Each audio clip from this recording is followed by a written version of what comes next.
Alô, galera, aqui nós mais uma vez, né? Agora a gente vai para a parte 2 da nossa revisão de conteúdos, continuando a falar sobre intemperismo. Vamos lá para o nosso quadro. Então, pessoal, continuando ainda falando sobre intemperismo, né? No processo de formação das rochas sedimentares. Então, ainda falando sobre rochas sedimentares. Nós falamos na aula passada sobre intemperismo físico, né? Então, intemperismo físico é aquele em que a rocha é submetida a condições diferentes, né, das suas condições iniciais de formação, e aí nesse novo ambiente a rocha inicia o seu processo de destruição, desintegração, né, desintegração física. E a gente vai falar agora sobre intemperismo químico.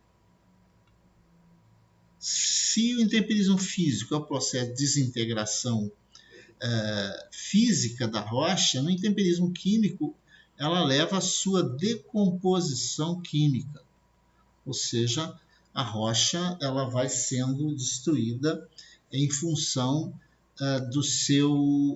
da sua destruição química, da sua decomposição química. Então vamos imaginar a unidade fundamental de um mineral, que é a sua estrutura cristalina, né? O que é a estrutura cristalina de um mineral? É a organização dos átomos, como os átomos estão organizados, né? Lembrando que as rochas sedimentares são formadas de minerais, e os minerais, uma primeira característica dos minerais é que eles têm uma estrutura cristalina organizada. Existem diversos sistemas, que a gente está usando só um exemplo aqui de um sistema cúbico, né? E o processo de destruição da rocha, né? Ele, da forma química, que é muito comum, ele tem, por exemplo, os processos de hidrólise, né? Hidrólise é um dos exemplos de reação química que ocorre, que na realidade o que acontece? A água ela quebra a estrutura cristalina do mineral. Então, ela quebrando a estrutura cristalina do mineral, ela enfraquece o mineral, né? Ela vai enfraquecendo o mineral quando ela quebra. Então, essa quebra pela água, pelas moléculas de água, né, entrando dentro da estrutura cristalina do mineral, ela destrói o mineral.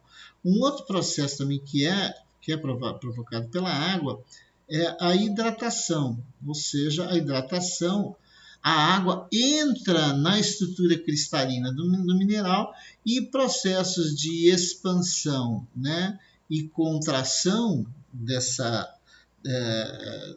contração não, de reação, né? Então vamos consertar aqui. Processo de contração, de reação, né? Essa reação química, né, vai provocar, né, a hidratação. Então, hidrólise é a quebra, né? A água entra e ela quebra a estrutura cristalina. A hidratação ela expande, né? Ela expande a estrutura cristalina e ela também é responsável pela destruição. Pode ocorrer também com outros, né? Por exemplo, por transferência de cátions. Então, a transferência de cátions também favorece, né, os processos, a chamada troca de bases. Essa troca de bases também vai ser importante no processo de destruição. Então, você tem aí cálcio, né, você tem aí o magnésio, você tem aí o sódio e você tem o potássio, que, fazendo a troca de bases na estrutura cristalina do mineral, ele acaba, né, enfraquecendo esse mineral e levando a sua dissolução, a sua dissolvência, né? Existem também, por exemplo, processos onde o oxigênio presente na água, né? Então você tem a água. Então você tem o próprio oxigênio dessa água, leva a processos de oxidação, que vai levar à formação do ferro férrico, e você tem esse mesmo oxigênio, né, provocando também processos de redução, formando o chamado ferro ferroso. Então, nesse processo de oxidação e de redução provocado pelo oxigênio presente na água.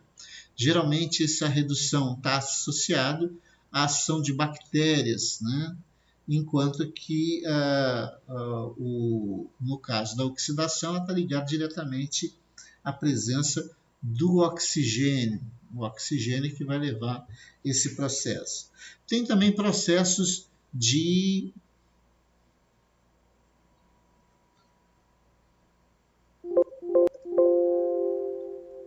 houve alguma coisa aqui, processos de carbonatação. Então você tem carbonatação aí que seria, né, processos ligados quando você tem a água e o CO2, então essa água se torna mais ácida, né, vai ocorrer um processo de acidulação, isso é muito comum na água da chuva, né, esse processo de acidulação, a água se torna mais ácida, o que favorece processos de dissolução de rochas carbonáticas, de carbonatos. E a gente tem ainda, né, o intemperismo biológico. O intemperismo biológico, pelo menos o mais conhecido, né, que é mais observável, né, é quando você tem, por exemplo, né, imagina uma exposição de uma rocha, tá, né, tá exposta à superfície, e os processos de fragmentação da rocha já iniciaram, mas, por exemplo, cai uma semente aqui, né? E de repente essa semente vai se transformando numa árvore, né? Ou uma planta qualquer, e nesse processo, né, você vai ter as raízes dessa árvore começam a invadir a rocha e vai fragmentar. Quem já viu uma calçada destruída pela ação das raízes já sabe que as raízes elas são um importante meio de detonação das rochas, né? de destruição, de fragmentação das rochas. Então, essa ação de cunha, né, provocada pelas raízes, né, cunha é aquele formato, né, que o pessoal usa para prender porta. Então, essa ação de cunha, né, provocada pelas raízes, e além dos próprios compostos orgânicos que vão ser liberados por essa planta, né, esses compostos orgânicos, eles vão atuar no processo de destruição das rochas. Assim como também esses processos de escavação da microfauna, por exemplo, bactérias, né? Por exemplo, as formigas, os cupins, né? A mesofauna, né? Que são os animais. O microscópio seriam os micro-organismos, né?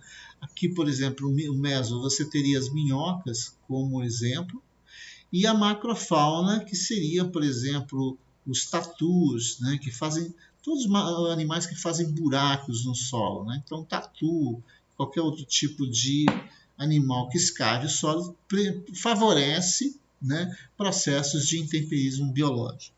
Então, pessoal, a gente falou sobre processos de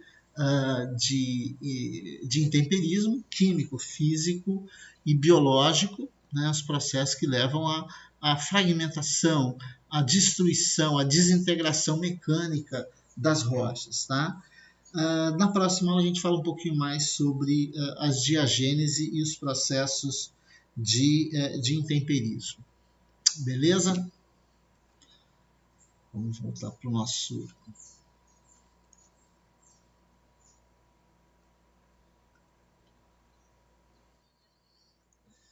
Tá? Então, pessoal, a gente vai estar falando essas aulas mais curtinhas, só para a gente indo aos poucos, dando uma revisada no que a gente viu ainda no semestre passado. Beleza? A gente continua, então, na próxima aula.